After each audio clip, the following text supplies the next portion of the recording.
My name's Tim Gibson. I'm a Griffith University Commerce graduate, hotel manager and astronaut. I came to be going to space through a bit of luck and a bit of training. So I looked at a commercial that said, "Do you want to go to space?" And I said, absolutely. So I entered, and then through sheer luck, I was one of the 105 selected to go over to NASA to train with the Links of Space Academy. Fortuitously, I was skilled enough and practiced hard enough that I actually won the ticket to go to space. Throughout my life, I've always wanted to fly. From a very young age, I started flying, 14 years old, and then was able to fly solo before I could drive a car.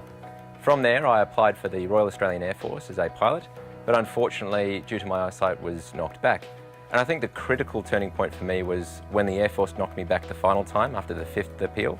That was a real test of what I want to do next and am I in the right career.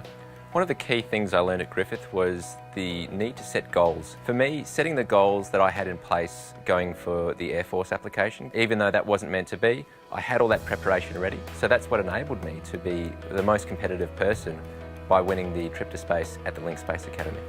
When Buzz Alrdrin called my name out as one of the selected crew to go into space, I can't put into words. I worked so hard in my life and I got told so many times no, I couldn't do my dream because of my eyesight, something I can't control. So to be finally told yes by a person you want to be and you look up to was absolutely overwhelming. So the testing and selection process involved a number of things, including centrifuge runs, fighter flying, as well as some other military assault course tests and theory examinations. I think the biggest challenge for me was doing the astrophysics exam. I'm not a scientist by nature, so to be put in front of many varied equations was quite difficult and challenging, but I made it in the end. The highlight for me was definitely the fighter flying. I have always wanted to join the Air Force, and because of my eyesight was never able to get in. So to be able to be paired up with the ex-commander of the Top Gun squadron in the United States Air Force was an absolutely amazing feeling. Meeting Buzz Alrdrin was very much like a first kiss. I had tingles, sweats, and I was shaking all over. But when I finally met him, he put me at ease. And he's just such a magnificent person, both in himself as well as being so intelligent and obviously being the person that was the second man on the moon.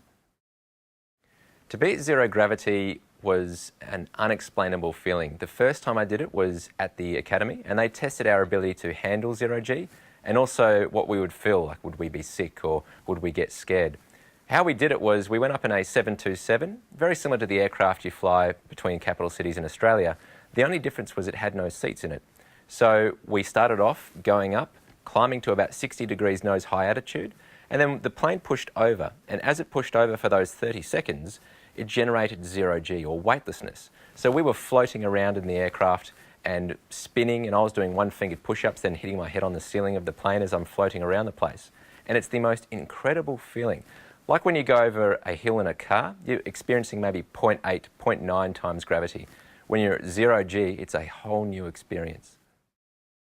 So as part of the space flight, we take off like a normal aircraft, except we pull about 4G going north and then straight up at 3 times the speed of sound in under 60 seconds.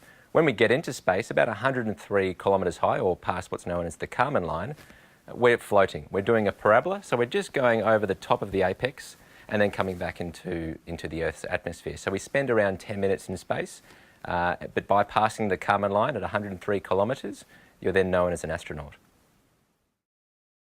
So physically, I need to be in top shape. I need to be able to handle the G-force, keep my muscles tense in my legs and my abdomen whilst we're pulling those 3 to 4 Gs, and the average person generally passes out at that amount of G-force.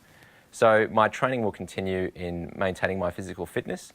Mentally, I've got to make sure that if something were to go wrong, that I can process data very quickly and make accurate decisions very quickly as well. So various opportunities have opened up since I've been chosen to go to space, and that includes everything from TV presenting right through to book writing and interviews with the media. Something I didn't expect and certainly wasn't prepared for, but that opportunity has certainly given me new perspective on life and a different angle of looking at what I'm going to be doing in the future. My goals after space are varied. I'm still trying to central in on one area. I think if I can use space as a catalyst to inspire people to chase their dreams, I would love to see people keep going. I mean, you never know what's around the corner. I had no idea 1 year ago I'd be sitting here telling you that I'm going to go to space.